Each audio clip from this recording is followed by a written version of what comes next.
ಕರ್ನಾಟಕದ ಕಾಂಗ್ರೆಸ್ ಸರ್ಕಾರ ಗೋ ಸಂರಕ್ಷಣಾ ಕಾಯ್ದೆ 2025ಕ್ಕೆ ತಿದ್ದುಪಡಿ ತರಲು ಮುಂದಾಗಿದೆ.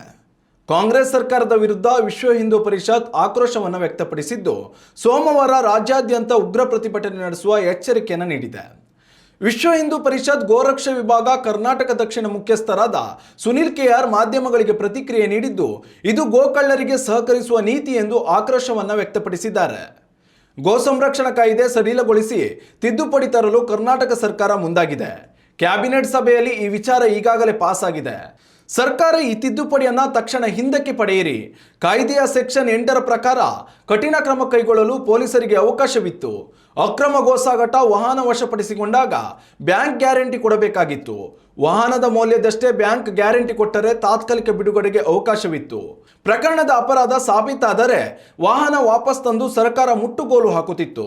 ತಪ್ಪಿದ್ದಲ್ಲಿ ಬ್ಯಾಂಕ್ ಗ್ಯಾರಂಟಿ ಹಣವನ್ನು ಸರ್ಕಾರ ಮುಟ್ಟುಗೋಲು ಹಾಕಿಕೊಳ್ಳುತ್ತಿತ್ತು. ಇದರಿಂದ ಅಕ್ರಮ ಗೋಸಾಗಾಟಕ್ಕೆ ಕರಾವಳಿ ಭಾಗದಲ್ಲಿ ಕಡಿವಾಣ ಬಿದ್ದಿದೆ.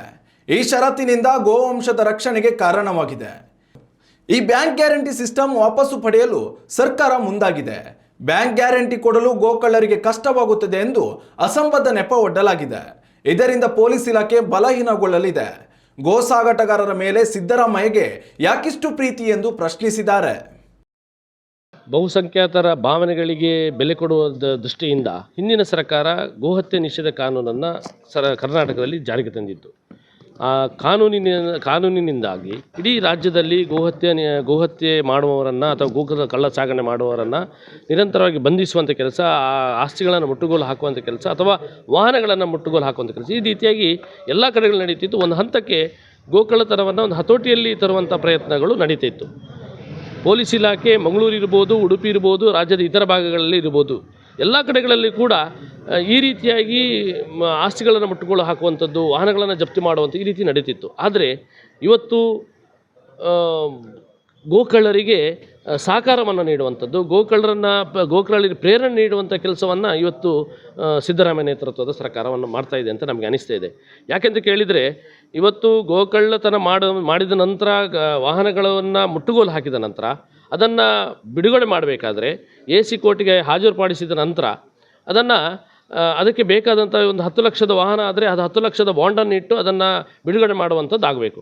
ಆದರೆ ಇವತ್ತು ಆ ಕಾನೂನನ್ನು ತಿದ್ದುಪಡಿ ಮಾಡಿ ತಕ್ಷಣ ಅದು ಬಹಳ ಸುಲಭವಾಗಿ ಅದನ್ನು ಗಾಡಿಗಳನ್ನು ಅಥವಾ ವಾಹನಗಳನ್ನು ಬಿಡಿಸುವಂಥದ್ದು ಕಾನೂನನ್ನು ತಿದ್ದುಪಡಿ ಮಾಡುವಂಥ ವ್ಯವಸ್ಥೆ ಇವತ್ತು ಸಿದ್ದರಾಮಯ್ಯನ ಸರ್ಕಾರ ನೇತೃತ್ವದಲ್ಲಿ ನಡೀತಾ ಇದೆ. ಈ ಹಿಂದೆ ಸುಮಾರು ಒಂದು ತಿಂಗಳ ಹಿಂದೆ ಸಿದ್ದರಾಮಯ್ಯನವರು ಮಂಗಳೂರಿಗೆ ಬಂದಾಗ ಇಲ್ಲಿಯ ಜಿಹಾದಿ ತಂಡ ಏನಿದೆ, ಗೋಕಳ್ಳತನ ಮಾಡುವಂತಹ ಮಾಫಿ ಏನಿದೆ, ಅವರನ್ನು ಭೇಟಿಯಾಗಿ ಈ ರೀತಿಯಾಗಿ ಮನವಿ ಮಾಡಿದೆ ಅಂತ ನನಗೆ ಅನಿಸ್ತದೆ. ಯಾಕೆಂತ ಕೇಳಿದರೆ, ಅವರು ಹೋದ ತಕ್ಷಣ ನಾಡಿದ್ದು ನಡೆಯುವಂಥ ಬೆಳಗಾವಿಯಲ್ಲಿ ನಡೆಯುವಂಥ 8ನೇ ತಾರೀಕಿಗೆ ನಡೆಯುವಂಥ ಅಧಿವೇಶನದಲ್ಲಿ ಇದನ್ನು ತಿದ್ದುಪಡಿ ಮಾಡುವಂಥ ಕಾನೂನನ್ನು ತಿದ್ದುಪಡಿ ಮಾಡ್ತಾ ಗೋಕಳ್ಳರಿಗೆ ಸಹಕಾರವನ್ನು ಕೊಡುವಂಥ ಕೆಲಸ, ಮತ್ತು ಗೋಕಳ್ಳತನ ಹೆಚ್ಚು ಮಾಡುವಂತೆ ಮತ್ತು ಸಮಾಜದಲ್ಲಿ ಅಶಾಂತಿಯನ್ನು ಸೃಷ್ಟಿ ಮಾಡುವಂಥ ಕೆಲಸವನ್ನು ಇವತ್ತು ಸಿದ್ದರಾಮಯ್ಯ ನೇತೃತ್ವದ ಸರ್ಕಾರ ಮಾಡ್ತಾ ಇದೆ. ಒಟ್ಟು ಅಲ್ಪಸಂಖ್ಯಾತರ ತುಷ್ಟೀಕರಣ, ಗೋಕಳ್ಳತನ ಅಂದರೆ ಹಿಂದೂ ಭಾವನೆಗಳಿಗೆ ಬೆಲೆ ಇಲ್ವಾ ಅಂತ, ಹಿಂದೂ ಭಾವನೆಗಳಿಗೆ ಬೆಲೆ ಇಲ್ವಾ, ಹಿಂದೂ ಶ್ರದ್ಧೆಗೆ ಏನು ಇವತ್ತು ನಿರಂತರವಾಗಿ ಆಕ್ರಮಣಗಳಾಗ್ತಾ ಇದೆ, ಅದನ್ನು ಪ್ರಶ್ನೆ ಮಾಡಿದರೆ ಅಥವಾ ನಾವು ಅದರ ಬಗ್ಗೆ ಪ್ರತಿಭಟನೆಯನ್ನು ಮಾಡಿದರೆ ಅದನ್ನು ಹತ್ತಿಕ್ಕುವಂಥ ಕೆಲಸ, ಹಿಂದೂ ಸಮಾಜದ ಮೇಲೆ ಸವಾರಿ ಮಾಡುವಂಥ ಕೆಲಸವನ್ನು ಇವತ್ತು ಸಿದ್ದರಾಮಯ್ಯ ಸರ್ಕಾರ ನೇತೃತ್ವದ ಸರ್ಕಾರ ಮಾಡ್ತಾ ಇದೆ. ಇದಕ್ಕೆ ಇಡೀ ಹಿಂದೂ ಸಮಾಜ ಉತ್ತರ ಕೊಟ್ಟೇ ಕೊಡುತ್ತೆ. ಇಡೀ ರಾಜ್ಯದಲ್ಲಿ ಸೋಮವಾರ ದಿವಸ 8ನೇ ತಾರೀಕಿಗೆ ಇಡೀ ರಾಜ್ಯದಲ್ಲಿ ಎಲ್ಲ ಜಿಲ್ಲಾ ಕೇಂದ್ರಗಳಲ್ಲಿ ಇದರ ಬಗ್ಗೆ ಪ್ರತಿಭಟನೆಗಳನ್ನು ಹಿಂದೂ ಸಂಘಟನೆಗಳು ಎಲ್ಲ ಸೇರಿ, ಹಿಂದೂ ಸಮಾಜ ಸೇರಿಕೊಂಡು, ರೈತರೆಲ್ಲ ಸೇರಿಕೊಂಡು ಇದರ ವಿರುದ್ಧ ಪ್ರತಿಭಟನೆಯನ್ನು ಮಾಡ್ತಾರೆ. ನಾವು ಆಗ್ರಹವನ್ನು ಮಾಡ್ತೇವೆ ಸರ್ಕಾರಕ್ಕೆ, ನೀವು ತಕ್ಷಣ ಏನು ತಿದ್ದುಪಡಿ ಮಾಡಲಿಕ್ಕೆ ಹೊರಟಿದ್ದೀರಿ ಇದನ್ನು ತಕ್ಷಣ ನಿಲ್ಲಿಸಿ.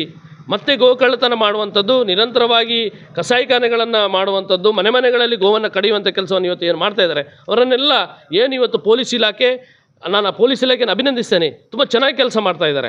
ಏನು ಕಾನೂನಿದೆ ಆ ಕಾನೂನಿನ ರೀತಿಯಲ್ಲಿ ಕೆಲಸಗಳನ್ನು ಮಾಡ್ತಾ ಇದ್ದಾರೆ.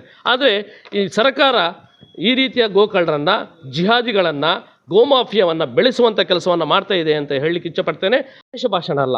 ದ್ವೇಷ ಭಾಷಣ ನನಗೆ ಅನಿಸೋದು ಸಿದ್ದರಾಮಯ್ಯ ನೇತೃತ್ವದ ಸರ್ಕಾರ ಹಿಂದೂ ಸಂಘಟನೆಗಳನ್ನು ಗುರಿಯಾಗಿಟ್ಕೊಂಡೇ ಇವತ್ತು ದ್ವೇಷ ಭಾಷಣದ ಬಗ್ಗೆ ಒಂದು ಕಾನೂನನ್ನು ತರುವಂಥ ಕೆಲಸ ಹೊರಟಿದೆ. ದ್ವೇಷ ಭಾಷಣ ಅಲ್ಲ, ಇದ್ದಂಥ ವಿಚಾರಗಳನ್ನು ಸಮಾಜಕ್ಕೆ ತಿಳಿಸುವಂಥ ಪ್ರಯತ್ನ. ಇವತ್ತು ಗೋಕಳ್ಳತನ ನಡೀತಾ ಇದೆ, ಹಿಂದೂ ಭಾವನೆಗಳಿಗೆ ನೋವಾಗ್ತಾ ಇದೆ, ಹಿಂದೂ ಶ್ರದ್ಧೆಗೆ ಪೆಟ್ಟು ಬೀಳ್ತಾ ಇದೆ. ಹಾಗಿರಬೇಕಾದ್ರೆ ಇದಕ್ಕೆ ಸಮಾಜಕ್ಕೆ ತಿಳಿಸುವಂಥ ಕೆಲಸ ಮಾಡಲೇಬೇಕಲ್ಲ. ಗೋವನ್ನು ಕತ್ಕೊಂಡು ಹೋಗ್ತಾರೆ, ಗೋವನ್ನು ಕಸಾಯಿ ಮಾಡ್ತಾರೆ, ಗೋವುಗಳನ್ನು ರಸ್ತೆಗಳಲ್ಲಿ ಕತ್ತರಿಸ್ತಾರೆ ಅಂತ ಹೇಳಿದರೆ ಅದಕ್ಕೆ ಸಮಾಜಕ್ಕೆ ತಿಳಿಸಿ ಸಮಾಜದಲ್ಲಿ ಜಾಗೃತಿಯನ್ನು ಕೆಲಸವನ್ನು ಮಾಡಬೇಕಾಗತ್ತೆ. ಅದನ್ನು ಸಮಾಜಕ್ಕೆ ತಿಳಿಸಿದ ದ್ವೇಷ ಭಾಷಣ ಆಗುತ್ತಾ? ಹಿಂದೂ ಸಮಾಜದ ಮೇಲೆ ಆಕ್ರಮಣಗಳಾಗುತ್ತೆ, ಹಿಂದೂ ಹೆಣ್ಮಕ್ಕಳನ್ನು ಹಾರಿಸ್ಕೊಂಡು ಹೋಗ್ತಾರೆ, ಜಿಹಾದ್ ಮಾಡ್ತಾರೆ ಅಂತ ಹೇಳಿದರೆ ಅದು ದ್ವೇಷ ಭಾಷಣ ಆಗುತ್ತಾ? ಯಾರು ಮಾಡ್ತಾರೆ ಅಂತ ಹೇಳಿದರೆ ಅದು ದ್ವೇಷ ಭಾಷಣ ಆಗುತ್ತಾ? ಸಮಾಜಕ್ಕೆ ತಿಳಿಸುವಂಥ ಇದರಲ್ಲಿ ಎಲ್ಲಿಯೂ ಕೂಡ ಒಂದು ಕೂಡ ತಪ್ಪಿಲ್ಲ. ಅಂದರೆ ನಾವು ಇದ್ದ ವಿಚಾರವನ್ನು ಸಮಾಜಕ್ಕೆ ತಿಳಿಸುವಂಥ ಕೆಲಸವನ್ನು ನಿರಂತರವಾಗಿ ಮಾಡ್ತಾ ಇದೆ. ಹಾಗಿದ್ರೆ ದ್ವೇಷ ಭಾಷಣ ಹೇಗೆ ಆಗುತ್ತೆ? ನಾವು ಇದನ್ನು ಸರ್ಕಾರಕ್ಕೆ ಪ್ರಶ್ನೆಗಳನ್ನು ಮಾಡ್ತಾ ಇದ್ದೇವೆ.